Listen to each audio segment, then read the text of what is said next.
Okay. Oh, we're back. Is it recording? Yeah, it's recording.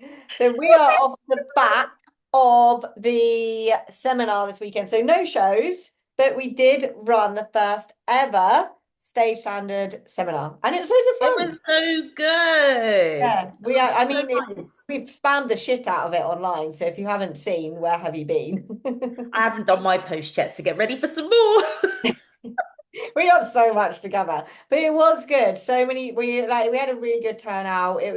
It's nice to just bring people together of all abilities. Like so many people were so worried about coming because they're not good enough. But ultimately, like you don't grow or get better by not putting yourself in those situations. And then the people that thought like that generally were just full of smiles when they were leaving. So yeah, it was really good. Lots of talks, lots of education given, and then just like we chucked some posing in there as well, of course. Yeah, definitely. I'm hoping that like next time we'll be able to make it bigger because then I think it would be good to have more time in Mm, sections or maybe like guest speakers or something like that. Um, we covered a lot with the time that we yes, had. so much. Um, I think it would have been nice to maybe have like maybe an hour and a half for the posing bit, and a bit more time to talk. Yeah. But yeah, I think we can keep expanding it and building on it, and obviously getting people's feedback in terms of like what they'd like to see more of. And I'd definitely like to see more brownies. Oh my God, they were so good. Mine's in the freezer because I can't eat it. Oh, I had mine. I know So, you did. I watched you eating it. I was like, oh, I like watching people eat when I'm dieting, though. It's Matt's weird. cinnamon one, it was like dense and it was like proper. Like I just love icing, and it was like pure icing on top of this, like, oh, I don't know. Either way, it was good. Maybe I'll tag who it was in the description below so he can get some good go check him out because it was good.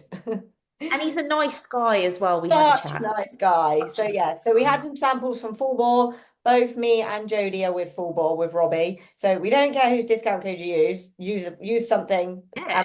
And Robbie was great, giving everyone some stress less. So if you don't know about that product, do it. Plugging Oh, that, it's plug in unreal. brown. Such a good product. I personally can't use it because my digestion doesn't like it, which I told Robbie makes me desperately sad. Because obviously the thing is with Stress Less is it's meant to help with obviously reducing cortisol, improving sleep, but it's also meant to help with digestion as well.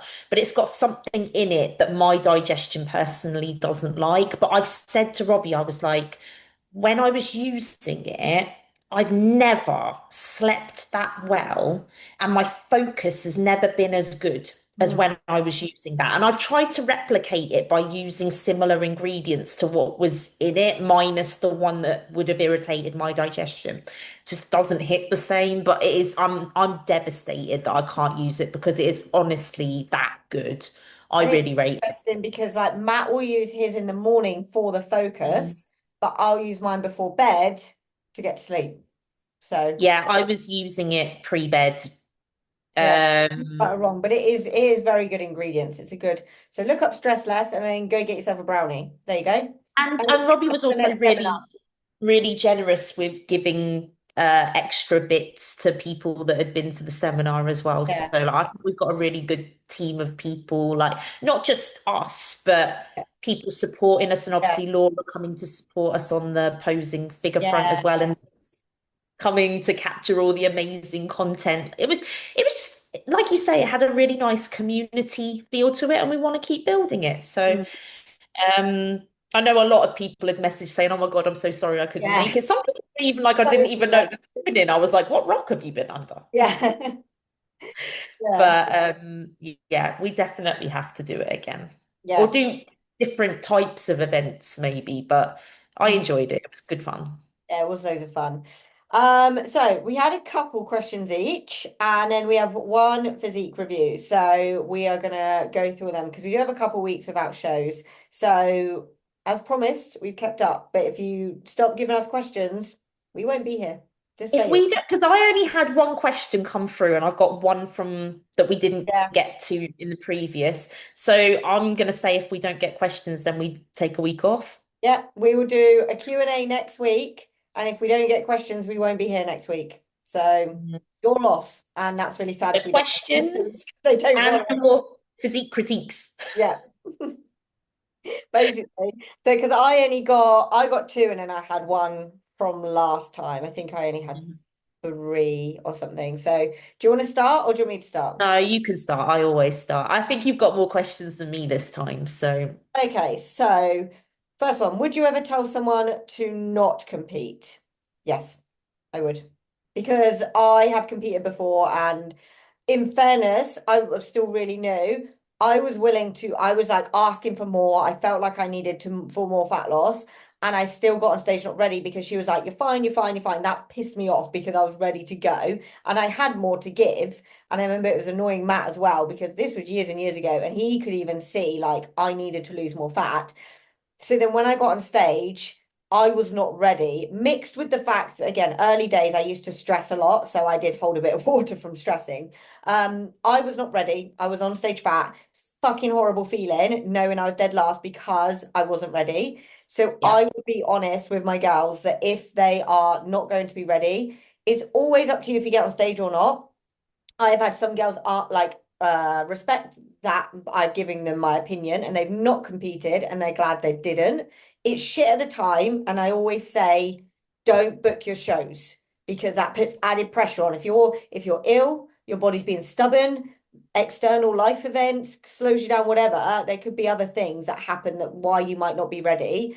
But it's one of those things that if you then get on stage, because I've had it again before where I've had five, six girls compete at a show. One girl wasn't ready. I said to her, I don't want you comparing to the other girls because they're all ready. It doesn't discredit your hard work. She'd been stressed all through her prep. Her work was causing her stress. She wasn't losing fat. And I said, if you do the show, I will still support you because I've seen how hard you work. That's not discrediting what you're bringing. But I don't want you to compare to the other girls because their environment, everything they've been with me longer. She was a first timer that joined me last minute. And then she did inevitably feel shit. The girls smashed it. They had wins and top placings and everything. She didn't get a look in. I still did a post with everyone because they've all competed, but she still felt like shit and she pulled herself apart over it. But and I get it if you've worked hard for that one goal, but I say it because I've been there. There's a horrible yeah. feeling on stage, and I want you to go in eyes wide open because you are going up there to be judged because the judges don't care. They don't care if you've been stressed. They don't care if you struggle to lose fat. They don't care about your backstory. And that is a savage bit of it. So I say it from a place, it's horrible, but I say it from a place of love and respect because I wish that was said to me. And it's hard when we invest a lot into our prep to then think I've got to push my show back, or I might not even compete because the other shows don't align. But see that everything happens for a reason. It's hard, but it does teach you something moving forward. So I will. It's not nice. Then it's up to the individual if they listen or not. Yeah, for sure. I think if your goal is competitive bodybuilding, I think you have to uh, also be prepared to accept honesty. And because I think that a good coach isn't afraid to be honest with you, and sometimes that might not align with what you want to hear. But sugarcoating things or dancing around the point or letting you get on with things that are detrimental to you, just because you're tiptoeing around being honest, that's not beneficial to anybody.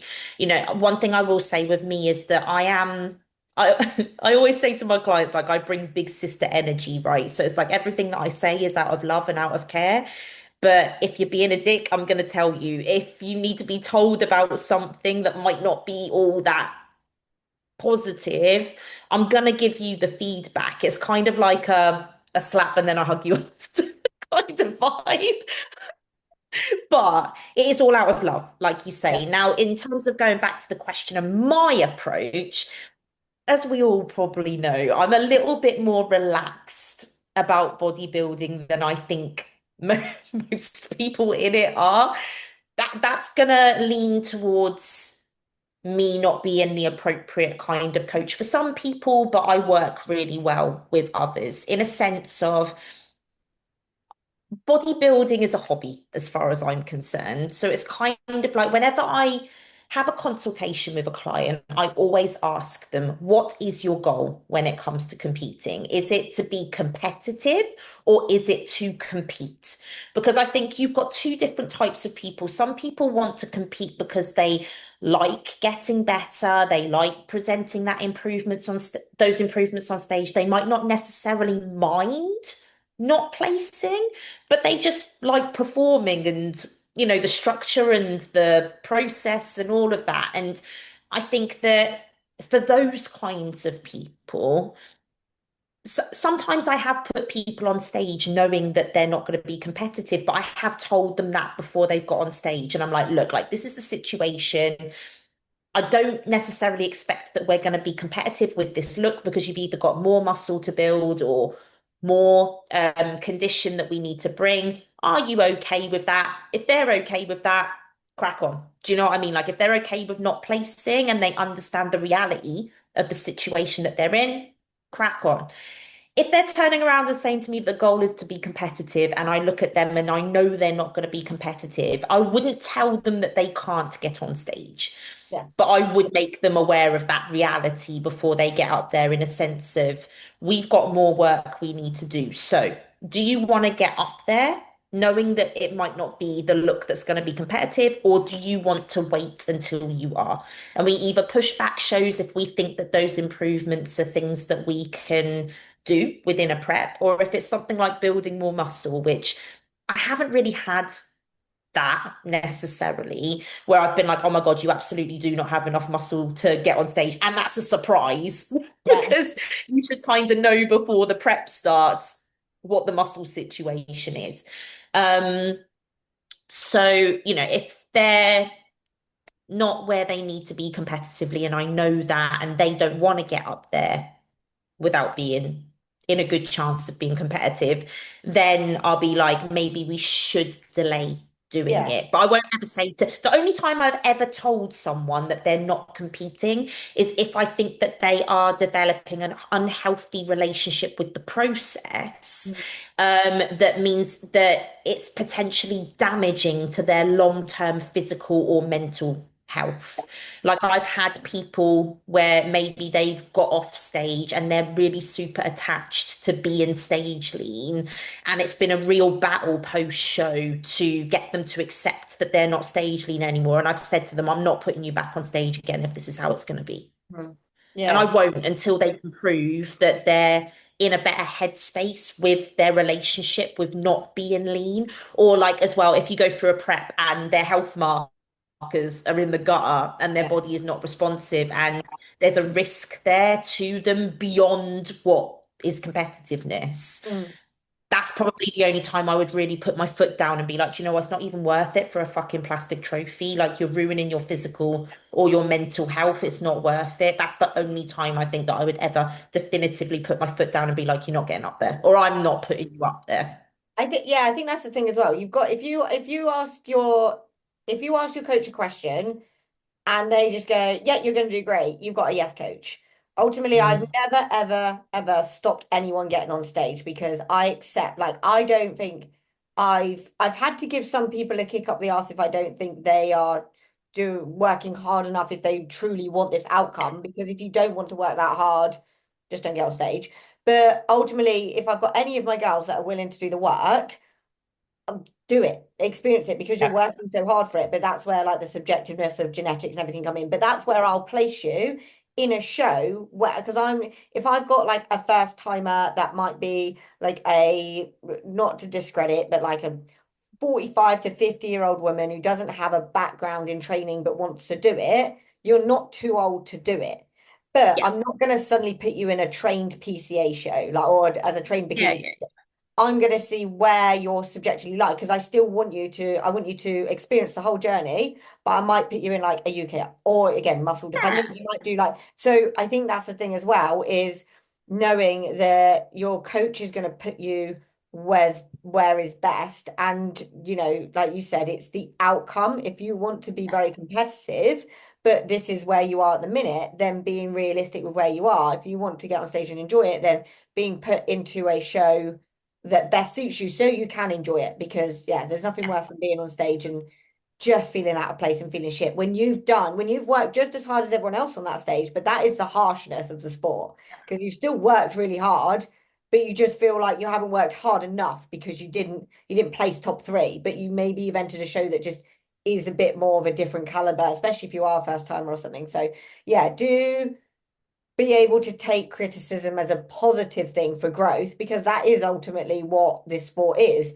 You're constantly getting criticized. So if you take it the wrong way, you're not gonna thrive in this sport. If you see it as room to grow and driving force to get better, then yeah. So if someone says to not compete in the sense of maybe they're not going to be ready or whatever, then think, okay, analyze that situation. Is it maybe you just needed to be super lean for a PCA, but actually you could do like a UK up or something? So, that's it's being open-minded in that sense as well. Yeah, like I say, just I think if you really want to be the best that you can be, you've got to build a backbone in bodybuilding. Like you can't, it's not, things aren't always going to go your way. You're not always going to be told what you want to hear. And let's face it, for the most part, you're being told either by your coach or the judges that you've got more work to do.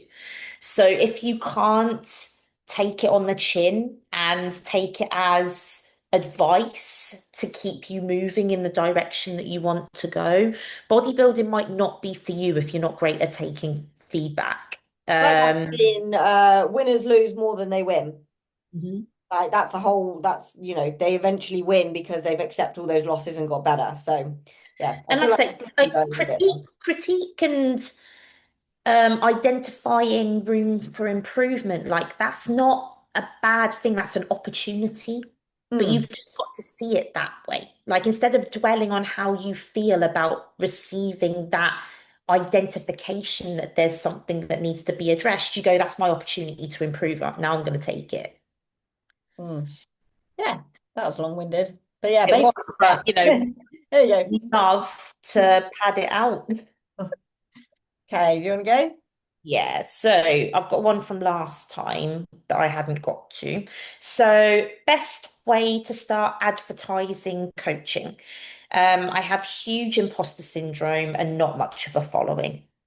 I don't think you have to have a massive following to be successful in coaching. I think personally for me, the number one mistake that I see people trying to break into coaching making is just regurgitating content that they see successful coaches doing. It's like, trust me when I say this, there is nothing more boring than going through my Instagram and seeing 6 videos on how to do a lateral raise. Like, as soon as I say, I'm like, no, no, swipe. Like, no one cares, right? But I'll tell you what actually makes good coaches is relatability. Like, the more people feel like they know you, the more they want to be involved with you if they align with that. And I think that that's typically where most people who are breaking into coaching fail is they want to project more about what they know, not who they are. And it's like, well, as coaches, like we all know a shit ton, but what is separating you from them? Like it's who you are.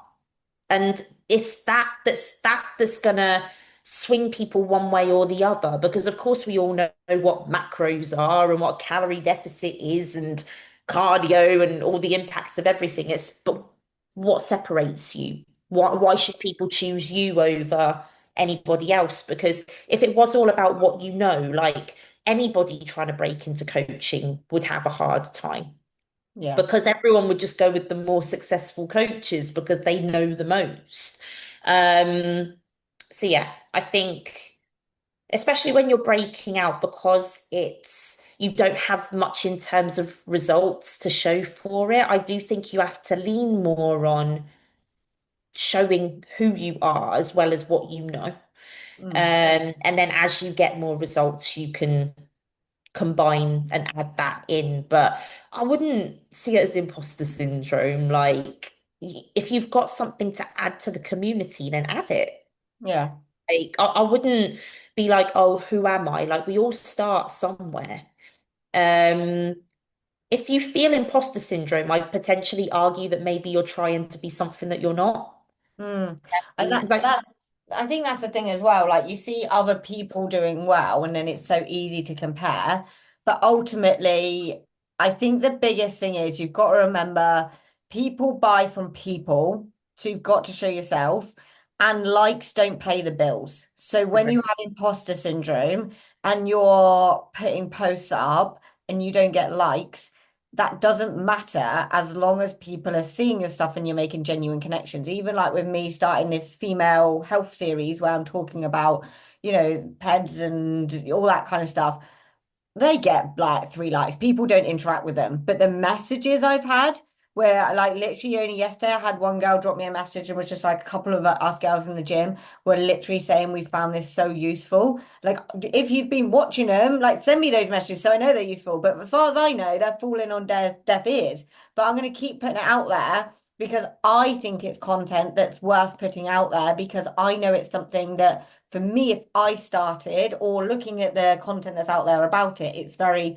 science-based and everything. And from my vet nursing background, the key thing I had to do as a vet nurse was understand all the science based from the vet lingo to then translate it to owners. And I feel Yeah, like that's something that we don't have in this space so much because I can see a lot of the research based stuff, but yeah, then you don't get a lot of like beginner friendly stuff where people should be asking questions, but actually they don't even know what questions to ask because it's like, so yeah. I haven't been getting any likes with that, no interactions. Like I see some people saving, but if I stop posting stuff because of likes, Mhm. then again, I'm not building any kind of platform of who I am, what I can produce to people, what I believe in, because I'm like, oh, I only got 2 likes. People Yeah. don't like me. Like the likes, you produce your content that you can back and that you are confident in. So if you do like think of Matt's good because he does a business mentorship. And he always says, think of like your avatar and your ideal client and Yes. put your content around that person. Agree. I Stop was thinking literally going about to other say the people. same Yeah. thing. Stop thinking about Yeah. other people. Think what's your ideal client and what content would they like to see? Show off you as well, your personality. If you don't talk on your stories, talk. It's awkward. If you go back, because we post on what was my old YouTube, and Matt got me to vlog my first ever prep. If you go back, you're going back now. And I've deliberately kept those videos because if you watch me talk on video for the very first time, it is like watching like a primary school person speak in front of the camera, like, this is Harry. I'm in my first prep. This is what I'm doing. I hated it. Oh my Mm. God, I could not. But do you know what got me better? Just doing it. Isn't it? Yeah, Do it 100%. awkward, do it scared, do it without any Just do qualification. it. Yeah, just get on with it. Because the people that don't make any changes, don't grow, don't do nothing, are the people that actually don't do nothing in the first place. So just Yeah, no, start. but just touching on what you were saying about like mat covers, that was literally what I was going to say is I think the big mistake is that people just think too much about how do I project that I'm a good coach and then people will come and it's like, well, what people are you trying to attract? Mm. Like I know uh people that are breaking into coaching who aren't looking to attract competitors, but all the stuff that they talk about is way beyond what general lifestyle people would need to be knowing about. So it goes way over their heads. So they're missing their target market by talking above their audience. Um, so I think it's good to kind of brainstorm. Like I'm big on brainstorming, so it's like get a piece of paper and be Yeah, like, and then just like draw your spider legs and be yeah, like, definitely. what would I want to know if I was a client at this level? Yeah. And then create your brand and project you as someone that can support people with those things. And it might actually mean bringing down what you talk about to a level that is beyond your top level of knowledge because it's not about showing how smart you are. It's about connecting with them on a level that they think, oh, this person gets me and they understand my struggles and I think that they can help me. You know, if you're trying to attract someone that's just starting in the gym, but you're talking about peptides, like it's not gonna relate. And maybe people at that level that want to know about peptides might not choose you as a coach because they might want to go with someone more experienced. So it's not about everything you know, it's about using what you know to target the people that you want to attract as your client. Yep. And get on it and good luck. Stop thinking about Good it. luck. How much does genetics actually matter in bikini? All of it. So much. Your shit genetics, don't bother. Yeah, just quit. No, don't. Because it's like that saying, hard work beats talent when talent doesn't work hard. So very true. I know some people that are so genetically blessed, so they've had it's so much easier because they don't quite understand. And I do actually admire because I'm from the lower genetic pool. Like we've been, Agree. been doing this for like 10 years. If we were genetically gifted, if we've been doing this for 10 years, we'd be on that Olympia stage and we never we won't make it. So we accept our boundaries. So being from that, the biggest way to progress is just constantly. You got to take your identity away from the stage and genuinely love the whole process, as cliche as that is. But unfortunately, if you do have someone with genetics and they work hard, then unfortunately you're entering a very subjective genetic based sport where it is based on literally what they see on the stage. So that is the harshness of it, but that shouldn't mean that that is like, oh, fucking hell, I shouldn't try. Just set, I say set boundaries, but set boundaries that are optimistic, like get excited. Like, I Yeah. know I'm not going to get to the Olympia, but I would like to go. Do you know what? I want to keep evolving to be good enough for, because I like getting the PCA Pro card. I didn't just get handed that, fucking worked hard for that bad boy. That took years. So, again, I will keep working for the NPC and the IFBB and stuff. But because I am training for that physique, I know inevitably, hopefully, it will come one day. But when you are thinking, oh, I don't have the best genetics, but I'm never going to win, you've counted yourself out already. So don't have that mindset. I'm seeing it more and more, and it grates on me. Yeah, especially That like right out it's the that gates. it's that entitled Yeah. mindset of if I try hard enough, then I should get it. And it's like you are not guaranteed fucking anything in bodybuilding, right? So if your mindset is I should get a payout for my hard work, then bodybuilding is going to disappoint you more than it doesn't, right? Because what I mean is like you can work hard for years and not get anything that you want because it's not determined by how hard you work. Mm, Obviously, how hard you work is going to put you as close as possible to what it is you're aiming for, but it doesn't guarantee you're going to get it. Because the reality is that a lot of the people that are aiming for the things that you are also working very hard. And then you've got the people that are working hard and genetically superior as well. Like, I'm no exception to this. Like, I remember. And I don't have any resentment to Ryan about this because I respect it and I was thinking it myself. So it was good to get that confirmation. But when I did my pro debut, I asked for feedback and he basically said to me, you're always going to get outdone by better genetic structures. And I was like, fair.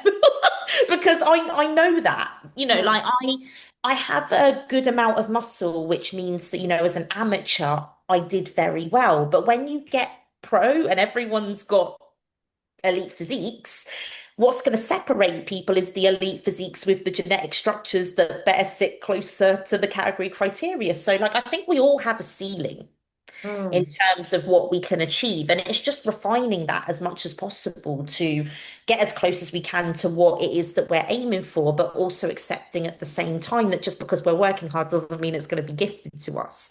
I agree with what you said that you've got to be in this process for the enjoyment of it with no expectation that you're going to get anything from it because really what you get from it is out of your control because you can't control what the judges are looking for in a subjective sport and you can't control who you're turning up on stage against on the day unless you're going to take a baseball bat to everybody backstage, right? So, and there's this interesting ideology I feel like with competitors now where people want to compete but they don't want to compete against anybody on stage. So it's like you've just got to accept that like sometimes you just get beaten by better people than you, but the best position you put yourself in to do as well as you can is to just keep improving and keep getting better, and keep showing up your best. Mm. But it is just a case of understanding that the higher you go, the more chance you're going to be up against more genetically superior people. And then it is a case of hard work plus genetics at that level.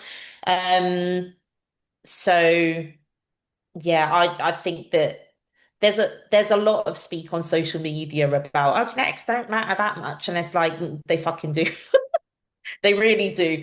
Um, so yeah, I I don't think it should stop anybody from doing it, because I think that bodybuilding is a beautiful process to focus people into becoming the best versions of themselves if they can harness that right. But it's also about understanding at the same time that, just because you don't win a bodybuilding show doesn't mean you don't have a sick physique. It Like, doesn't mean you're shit. Like yeah, it's it's your like journey I've seen still. plenty of physiques that are incredible, but they're just not a best fit for the category criteria, and that's perfectly fine. Like, just keep getting better. And if Mm. it's meant for you, it will be for you. If it's not, you still built a sick physique Yeah. anyway. Yeah, So that's the biggest thing. So yeah, just understand. I think like setting the set realistic expectations, but exciting expectations, and stop putting a time frame on it, because there's no reason, to a degree, obviously again genetics to a certain degree, but there's no reason that if you really want something, as long as you expand your time frame if that's needed, that you can't get something. But understand that yes, someone might be structurally better or genetically better, like metabolism, the work they need to do, whatever, they might get it in their first season. And we've got all this pressure that we need to get this like miraculous thing in their first season. Whereas like that pro card took me 5, 6 years to get. Like I didn't, it was 4 years. yeah. So like understand that there is that process, and it's because bodybuilding is becoming more and more popular. So be realistic, but it's not to dull your sparkle. It's to literally be like, get excited about just the journey. It's not like, there's a saying somewhere, it's like, it's not about getting to the end goal. It's actually the journey, the process that where you learn the most in it. So yes, genetics play a part, but no, that shouldn't stop you. Just be realistic and get excited about what you could be doing. I agree. This is my last question, by the way, because I only had two questions. Okay. Um, so this kind of touches a little bit on something that you mentioned in one of the other questions. As first timer hoping to compete, is it down to the coach to research and suggest competitions slash federations, or should the client do this? Given different federations have different criteria. With a thank you. Very polite. Very polite. So I guess my thoughts on this are that I feel like it's a joint effort. Like, I'm really big on my clients coming to me with a proposal, because I think it shows a willingness for them to learn, understand what the federations are looking for themselves, or try to understand, and kind of get a feel for what looks they like and what looks best aligned with them. That doesn't necessarily mean that if they come to me and go, oh, Jodie, I want to do this class at this federation, and I look at them and go, that I'm not going to tell them. I'm not going to be like, let's give it a go. Like, if I think that that's not a good fit, then I'll say, or if I think that there might be other things that they could consider, I'll make those proposals. Or if they come to me straight off the bat and I know that they're going to suit something, then I might just present that. But I think that it should be a combination of the client doing their own homework and making their own suggestions. And between you and the coach, you then discuss, consider your options, and then come to a plan that you're both on the same page about. Rather, because I don't think that coaches should dictate to their clients what they should or shouldn't do. But I also don't think that the client should completely steer the journey, especially if it's going in the wrong direction. So yeah, like, I think it's a bit of both.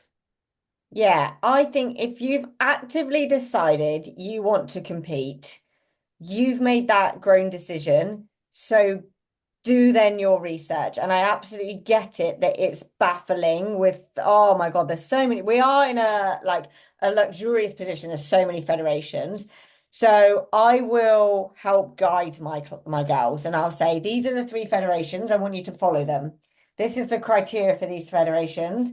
And then it's to say, and then this is where you can go get shoes. Like you can go to the Compact website and look at all the blogs before you get shoes. So I will guide you to the right area, but I want you to do work because I'm not here to carry you and baby you because otherwise you kind of are still unknown about why you're even doing it. I want you to show me why you want to do this and that you've done the research. And it isn't just I've seen someone in a sparkly bikini, I want to now do this. Exactly. So I Mhm. want you to be like, okay, I've read these blogs about shoes and then ask me, like, I'll get my girls going, I'm looking at this shoe or this shoe. What do you think? And I'm happy to help because I want to make sure you don't waste your money. Same with bikinis. Don't go like obviously I know you work with Mandy and Black Ice. I work with Sammy from Bikini Boutique. So if you are unsure and you're like, where should I get bikinis? And obviously I'll say, but do your research into bikini styles, into bikini colors, and then come to me and say, I'm thinking of this. What's your thoughts? And then I'll help. But don't I feel sometimes you can get too used to being carried, but that doesn't help you appreciate the actual like purpose of why you've decided to compete. And Yeah. then yeah, so when I first started, my coach didn't help me at all. So I remember I got excited and bought some shoes, and she was like, "They're the wrong shoes," because I bought shoes with no platform Isn't it? whatsoever. Yeah, And I did I that. I did that. yeah, because they didn't say, but like get a platform. It doesn't even matter if it's flares. Like I try and avoid flares anyway now for a lot of girls, just Yeah. because a bigger platform tends to be better for balance and stuff. But yeah, so I will direct you to where you need because there's so much information it is baffling and I get that. So I'm going to guide you there. But then it's the same. I want you to then do the work and then ask me questions back. So it's a two-way thing. So we work together. And then Yeah. you are getting more confident in your decisions and you can get more excited about the journey because you're actively making decisions rather than me spoon feeding you and then you're like la la la la la oh my God this is so hard because I'm doing 2 hours cardio and I don't even know what I'm doing it for because you've made no active decisions for yourself Yeah, I and mean, I going find to it, shows and what? to butt you in there's a big thing as well. I always say to my girls to go to shows Oh, because that's yeah, that's literally what I was going yeah to say. It baffles me the amount of people that I coach or I pose and they go, I've never been to a bodybuilding show. And I'm like, how have you committed to a prep yeah or saying you want to be a bodybuilder when you've never even been to the thing that you're saying that you want to do? mm, Like for me, I think back to when I first started, and I had very little reliance on Josh for anything other than him telling me what I needed to do with my physique. Like before I even signed up with him as a coach, I'd watched Olympias, like I knew who the Olympians were. I'd been to at least three PCA shows and decided that I wanted to do it based on what I'd seen of that experience. Like I had friends that were bodybuilders, so I'd seen them go through a prep process. So I mean, I never really knew what to expect. I mm, don't think anyone does when they first go through their prep, but I'd kind of seen them transform. So I had exposure to it. I'd followed bodybuilders on social media and listened to people talking about different things, watched YouTubes and all of that. Like, I didn't have to ask Josh who to go to for posing. I knew who I was going to go to for posing because I'd already done my research on that. Didn't have to ask Josh about bikinis because I'd been to bodybuilding shows, seen girls in bikinis and been like, oh, what bikini maker are they making? And they all happen to be Black Ice. So of course I went to Black Ice. There's so many things that I've never had to ask Josh about because I already had a passion for bodybuilding before I decided I wanted to be a bodybuilder. And okay, like I wasn't a die-hard, I've been a bodybuilding fan for 10 years before I decided to do it, but I definitely have considered myself a bodybuilding fan before I signed up with a coach and committed to it. So I just think that like, that's not me saying that people shouldn't sign up with a coach before becoming a fan of bodybuilding, but that is me saying that I think before you get into a prep, you should probably immerse yourself a little bit yeah more in the community and in the industry so that you can understand the bigger picture. I think that's the thing as well like going to because so many first timers I get so stressed in the lead up to show because I don't know what to expect. Why have you not gone to watch a show? Like, firstly, yes, follow the federations, but the shows will, you can see them throughout the whole year. So I'll say to my girls, follow like the three main federations I'll always say is going to be Two Bros, PCA, and UK Up. And obviously, depending on their structure, depending on their starting point, whatever. But don't, the excuses that I hear a lot of is, oh, it's just quite far.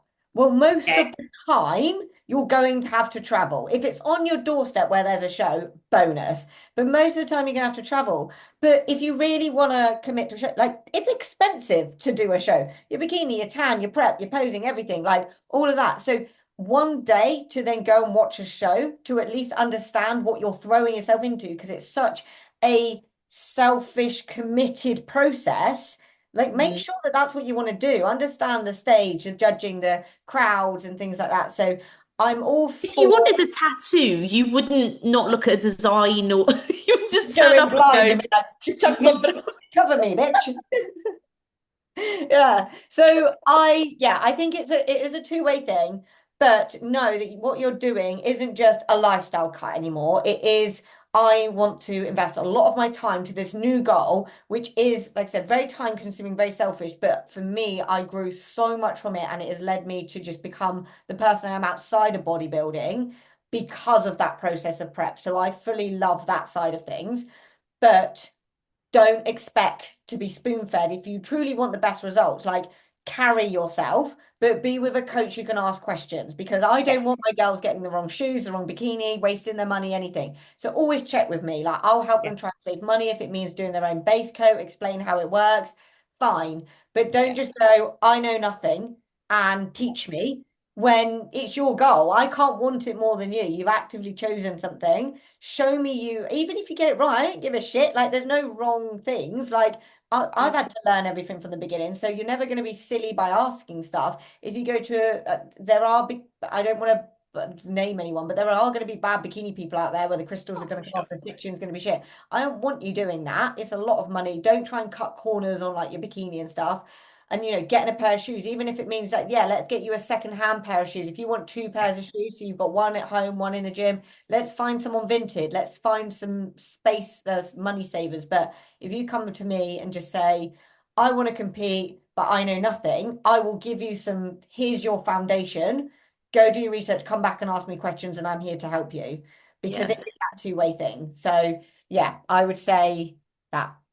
No, no, I agree with you. Like, I think you absolutely should feel comfortable to ask your coach questions and ask for their steer on things if you're not sure, but you kind of have to present to them what it is you want to know and what you're asking them to steer on. Hmm. I do think that there is a heavy reliance on coaches these days in a sense of I think a lot of clients expect that a coach will come to them about everything that's related to it. So what I would just say is like, make sure that you have enough knowledge of everything that you need to know and double check that back with your coach to make sure that what Why you've not? learned is what Hmm. is right. Because they have, like let's talk skin prep when it Yeah. comes to like people have come to me and gone, is this what I'm meant to do? And I'm like, yeah, if you want to look green on show day, like you do that. That's the But thing as like well. It's it's not a coach's job to be like, are you doing your skin prep if you are like a 40-year-old woman? Like, or even if you're an 18-year-old, like you wash and everything, you've actively chosen a goal. So again, that's why Compact is so good with the blogs they have. Like, read them. If any, have made like a Canva thing as well, which I give to my girls as first timers. But if you are a first time and you want to see it, it is in depth with federations, routines, categories, and then some of the extracts from Compact is on there. So if anyone wants it, drop me a message and I will send it, but just read it because it's got so much information. But that's the thing, like, it's not on a coach, because then the client is the first to be like, oh, I didn't know I needed to skin prep. But it shouldn't be on us to ask you those stuff, but it will be on us to tell you if you're doing it right. So if you then change the scenario and go, when should I start skin prepping? yes. Or I've got these things for skin prep. Is that going to be good? What do you want me to do about what should I do about shaving? Like, so you've actively done the research, and then your coach is there to help you, because how would you know if you don't ask? but the coach shouldn't just assume you know nothing when Yeah. it's like I said, it's your goal. It's not our goal. We're here to make it happen for you. So yeah. Yeah. I hear you. What do you think is the biggest mistake girls tend to make in their first prep or any prep? And then she just finished with first time and would like tips. Um, Comparison absolutely will destroy. I was gonna go way off piste. Oh, oh, I mean, I could go Okay. down the road loads, but comparison and stress, absolutely. Stop it. Stop first Yeah, time don't do that. or first timers, seasoned competitors. Stop it. It doesn't matter if someone has a better glute ham tie. Doesn't matter if someone's bigger, more muscular. Doesn't matter if someone's eating 200 calories. Doesn't matter if someone's eating fucking 5,000 calories. Doesn't matter because it's not going to change you. So the amount of people that are like, do you think I'm good enough? Are you doing the work? Are you doing what your coach says? Then that's what you focus on because being good enough is so relative to what the criteria is, what you're going to look like.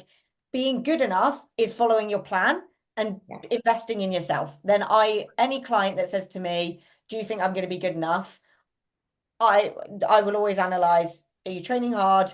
Are you ticking your boxes? Are you following your plan? Are you enjoying it? Enjoy it. No point doing it if you don't enjoy it. Are you enjoying it all that? Then to me, you are being good enough because the results will follow. But don't compare, especially if you're just starting. My God, if you compare against other people, you will throw yourself right out the gates before you've even started because I've been up against girls that are like, well, she's getting her pro card and I've got to stand next to her. But it doesn't change the situation that she's still going to be there. So why would I stress about it? I'm taking away the work that I'm doing right now. And ultimately, results can always change. Very subjective. And I've seen curveballs happen. And that's a different story. But yeah, if you sit and compare, you're wasting energy that you could be putting back into yourself because it doesn't change anything for Look, any. I remember the year I turned pro, right? Me and Hannah Forbister both did the UK Open before Worlds. And obviously, we both won our respective classes, and we were both waiting to go back on for the overall. And before we went on, I said to her, I was like, I said, congratulations on your overall sword. Before we went up there. And she looked at me, she was like, shut up. And I was like, no, I'm just saying it as it is. Now, when we went, she won the overall. But like for me, I wasn't going to not go up there and give it my best. I was like, if she's Yeah, going to take it off us, and I say us, everybody else who was in the yeah, lineup, I'm at least going to present my best self and make her work hard for it. yeah, And, we had a good time. Like, we're up there posing down, like striking poses together, just having a giggle. And it's like, there's no hate. It's like, there's room for everybody to succeed. It's just not everybody can win on the same day. And I always say this to people that like you could have five people turn up at the same show that could be winner worthy on different days. Do you know what I mean? It's just you all happen to turn up in the same place, and the judge can only give the winner's trophy to one person on that day. So they just have to pick the best person on that day. Doesn't mean you couldn't turn up at another show and win. mm, Like, often the margins between the winner and people that come second and third isn't as big as people think it is. Sometimes it's just fortune, and who you turn up against. So comparison is pointless because, like I said before, unless you're going to take a baseball bat to everybody, like whoever's going to get on stage is going to get on stage. And let's not forget, I think first timers are the worst for this in a sense of they will compare themselves to first timers who are winning classes or winning overalls and be like, I need to look like that. And it's like, as first timers, you should probably just compare yourself to the average standard of the class because the winner is the exception, right? That's the reason why they win. Nobody looks like the winner. They're the best person in the class. So it's like, if you compare yourself to the average standard of the class, the people that are coming outside of first call outs or top of second call outs. And if you're going to do any comparison, you'll probably find that most people are comparable at that level rather than, okay, if I don't look like the winner, then that means I'm coming last. Like that's not how it works. Um, but also first timers, please remember that if you decided a year ago that you wanted to compete in a bodybuilding show, that doesn't mean that everybody that's a first timer decided a year ago that they were going to compete in a bodybuilding show. Like there's lots of people turning up on bodybuilder stages now that have been training like bodybuilders for 10 plus years. Do you know what I mean? So they look like ready-made competitors because they pretty much are. Like it would be the equivalent of comparing yourself to a pro, one of us that had been doing it for 10 years. Do you know what I mean? It's like, it's just we've been on stage and these other people haven't. So we really just need to get out of the habit of comparing ourselves to other people that we see because we don't know how long they've been doing it for. We don't know what they are or aren't doing in terms of food, steps, cardio, assistance, all of this. And let's remember, like, genetics play a massive part. But tenure in the game is probably one of the biggest ones, and you just don't know people's backstories. So try to just enjoy it for bringing the best version of yourself. And if it's not enough to win on the day, then you keep making it better until you get it to where you want to be. I think it's really unrealistic to expect to get everything that you want straight off the bat. Like, what other sports do you know where they go, I went for my first football session. Ah, didn't get signed by Man United, so give it up. Yeah. It's mental.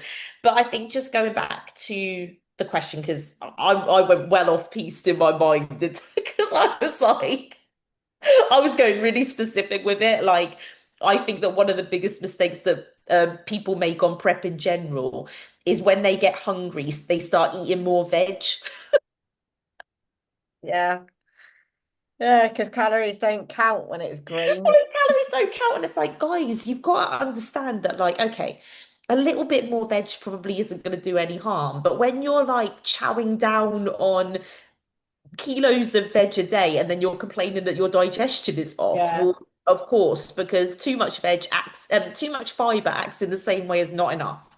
So it is not your friend. Like you want to keep things as consistent as possible in prep. And that's not just the veg thing, that's like anything. Like don't start trying to get fruity with your carb sources and all of this stuff. Like just keep it the same. It's boring, we know, but your body likes consistency. As humans, we love novelty. Right, we love to change things up. We like variety. We like to be entertained. Your body loves consistency, especially when it's stressed on a prep. So just instead of trying to get rid of the struggle, accept the struggle. Keep everything consistent. You'll have a much happier body as you go through prep and less things to work around. Well, I say a happy body, like when you get into the dog end of prep, you ain't going to be happy. But don't Just go say getting like, fruity and trying to change things. if you're hungry, that's what you asked for. Like you asked to be in a deficit because you want to get lean for a Yes. bodybuilding show.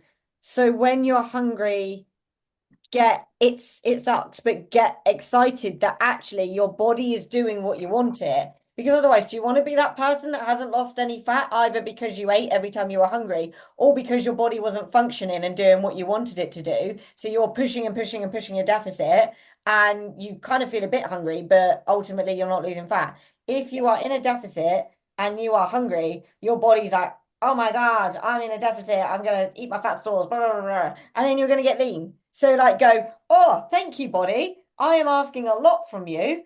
I can accept this hunger because I have actively chosen to do this. Does it suck? Yes. But do you grow from the, as I said, the journey of how resilient you can be that when your temporary emotion of hunger and you override that with a stronger thought process of I've asked for this will in turn outside of prep make you a more resilient person. But if you, it's like if you're traveling or whatever and you go, oh, I know I was on prep, but I was traveling.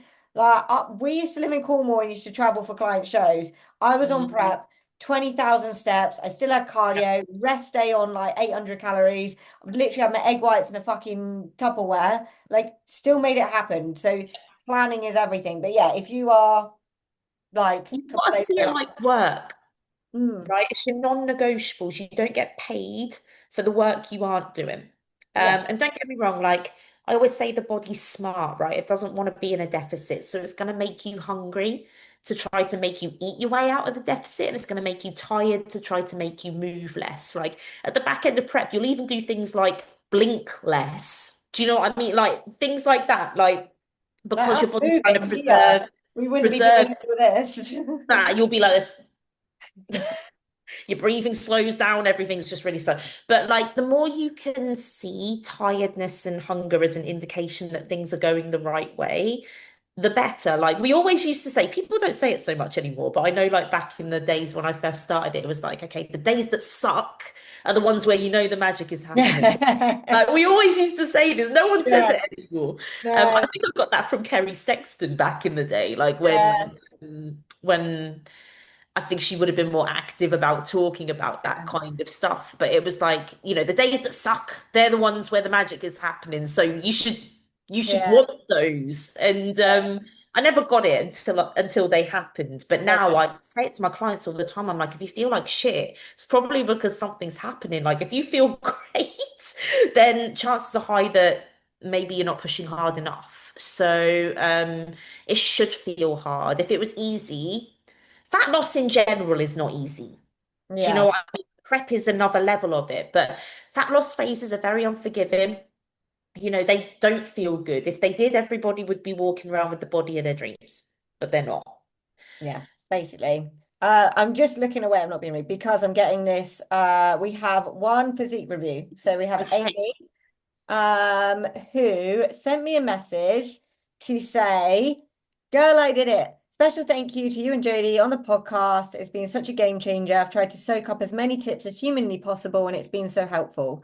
Not sure if you're doing physique reviews, but if you're happy to, but if so, happy that you could share opinions. My goal is eventually PCA trained bikini. I'm taking at least 18 months before getting on stage. I know I need to build, especially in the glutes, but we'd be interested to hear both of your takes on whether you think it is a realistic goal for me to work towards.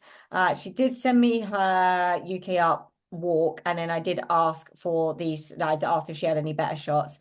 And then a Yeah. little bit about her background. She hasn't been properly bodybuilding that long, maybe around 18 months. January 2025, with some inconsistencies in focusing on the with some inconsistencies. She used to go back and forth doing CrossFit for some of it as well. She did a couple of years CrossFit prior to bodybuilding. Prep was around 4 months of that. No more shows of this season. She did Purely and UK Up.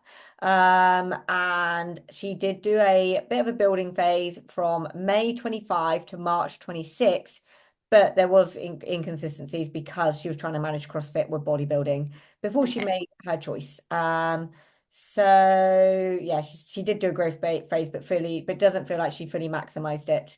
Um, but she did say her training execution has improved so much since working with her coach, and she's getting feedback and acting on it. So this was her first season, and this is what she looked like. Well, congratulations. And also thank you for being one of our 3 followers. It's good. It's good. I think someone at the posing seminar was like, "I'm one of 4 now." Thank you. I love That's it. probably the 4 questions we had today. Well, we did have a little look at your physique before we got on the podcast. And the first thing I said to Georgia when we were looking is like, I feel like you have really lovely shape for it. Do you know what I mean? Like, especially that side profile shot here was what we were looking at. And I was like, I can see structurally that it's a nice foundation. Like you've got lovely bubbly muscle, especially your delts, like they're lovely and round.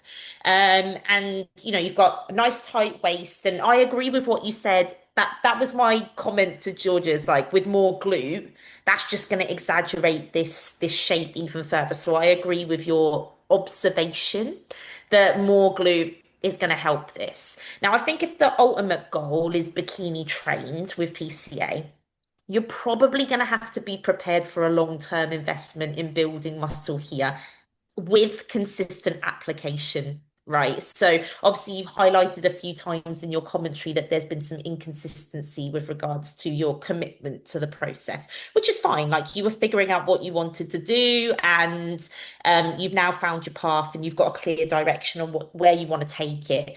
What I would say is to be a true reflection of bikini trained, it requires a lot more muscle than I think people realize. And I'm not saying that you don't have it, by the way. And I think that taking into consideration how short your time in bodybuilding has been, you've actually got a good foundation level of muscle there. So it does suggest to me that with like the right application to training, you could have a good capacity to build muscle quite well, quite quick. But I'd just be prepared for the long-term investment that this might take a bit of time to be truly competitive at the top level of what's expected for bikini trained. I do think that a lot of people turn up in bikini trained under muscled. In my opinion, I think a lot of people end up in bikini trained because they were too lean and then got moved. But like I say, the best representations of bikini trained, like if I was to give you some examples of that, like Amy Robertson did bikini trained before she moved to figure. Hannah Forrester is one of my favorites. A lot of these girls that are really successful in bikini trained can also cross over into figure athletic as well if they wanted to. And if you look at the mass on the figure athletic girls, those girls are no joke. So, like I say, I'd just be prepared that it might take a bit of time. Yeah. Um, and that it might just take some showing up, taking the feedback, coming away, doing more work before you reach that pinnacle. And I wouldn't be afraid to compete in bikini. Um, Up to then, if you feel like you haven't quite hit that, because I think that's a lot of people that aim for train, they go, well, I'm going to enter trained because that's what I want to do. But if they pull things back and they're not trained levels, it's almost like an ego thing where they go, well, I want to be trained, so I'm just going to do trained. And it's like, but if you'd be more competitive in bikini, you might be better off just popping yourself in there. But I know I've rambled a lot, but I guess basically what I'm saying is I think structurally, there's a lot of potential there to reach the goal that you want to reach, but it's just about understanding that your execution, consistency, and application to your training and genetic capacity to build muscle is going to determine how long it takes. It just might take a little bit longer than you'd expect it to be a true representation of competitive bikini trained. Does that Yeah. make sense? Yeah, I I think will. well, I can't get her Instagram page up, but she said as well, like she was severely obese beforehand. So she's had a huge Hmm. weight loss journey. And it is very impressive the journey she has had because she has posted it on her Instagram. It doesn't look like she's been through that kind of journey. Like there's not like loads of loose skin or something like that that you typically expect to see with Yeah, that. so she's had let me see if I can find.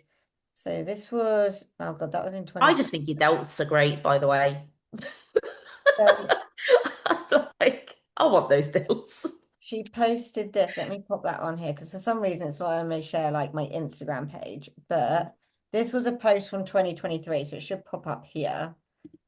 So that's Wow, like that's that that wouldn't impressive. have even because that was her in 23. So obviously I know it's been 3 years since. So I don't know when this was, but this obviously was what she was before. And like that's crazy. And then also, like you said, because one of the comments you made was tight waist. So like looks really, really, really good on Yeah. that front.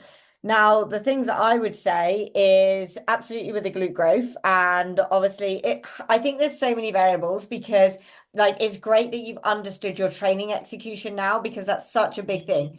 Because I get loads of people saying to me, should I be training heavy? Should I be training failure? Should I be learning how to lift properly? Blah blah. You should be doing it all. Like there Yeah. isn't one size fits all. You need to do it all. So you need to know how to lift with intent, but you also need to not be a wet wipe and lift heavy with intent and then also train to failure. So it's good that you're leveling that up now because you could take, not to for you specifically, but you could take 18 months off and be like, I've trained really hard and I've pushed my food up and blah, blah, blah. But ultimately, if you aren't executing everything properly and you aren't investing in learning, which I think is such a big thing, coaches can, give you feedback. But if you really want to be better, like I still spend loads of time now watching people, like reels of people training, watching educational videos. So put that investment back in yourself to learn how to train. And then obviously you've got your coach giving you feedback as well. But don't just rely on moving a weight around and then letting your coach give you some feedback. Like genuinely learn yourself how to lift. And I think that's going to be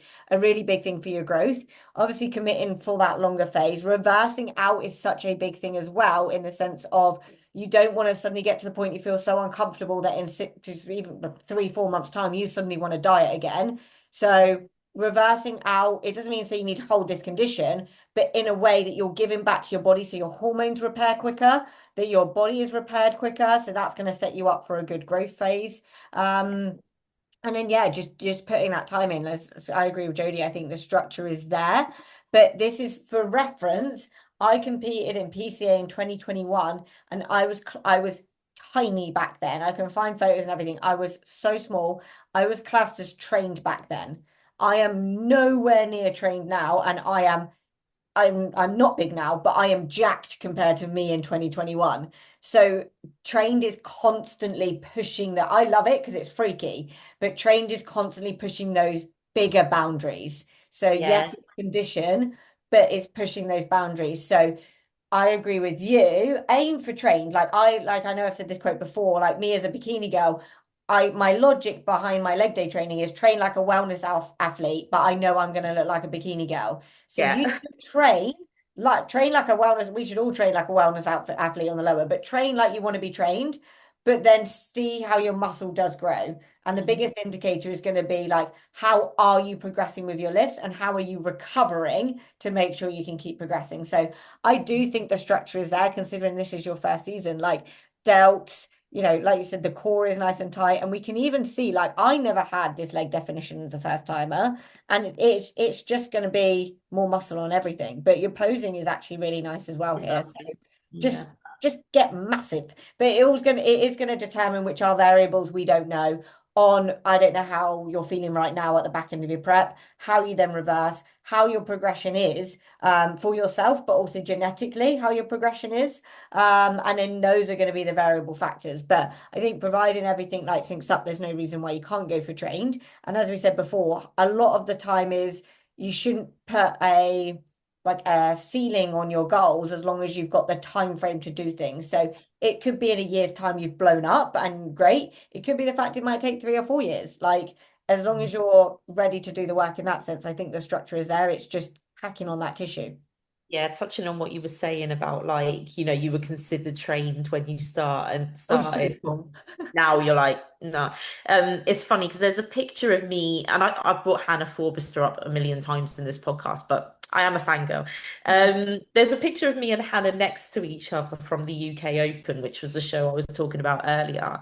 And bear in mind, I got told in one of my previous regionals that year that if I came in any sharper, I would get moved into trained. And Hannah is probably like one of the best representations of trained that I've ever seen. And Hannah is like 5 foot. Do you know, like she's shorter than me. Um, but when I say that you look at me and her next to each other, she outsizes me ridiculously. Like she makes me look small, and I'm not small. Do you know what I mean? So I'm being told I'm Mm, top end of bikini and just on the border of if I get any sharper, I'm getting moved into trained, and then I'm stood next to someone who is actually trained. yeah. And that showed me how far off the mark I was in terms of what trained actually is. Mm, Um, so, but it's a scale as well with trained. You do get smaller, sharper girls, and you get sharp and massive girls. But obviously, trained by definition is bigger and leaner huge. with good shape, Yeah. right?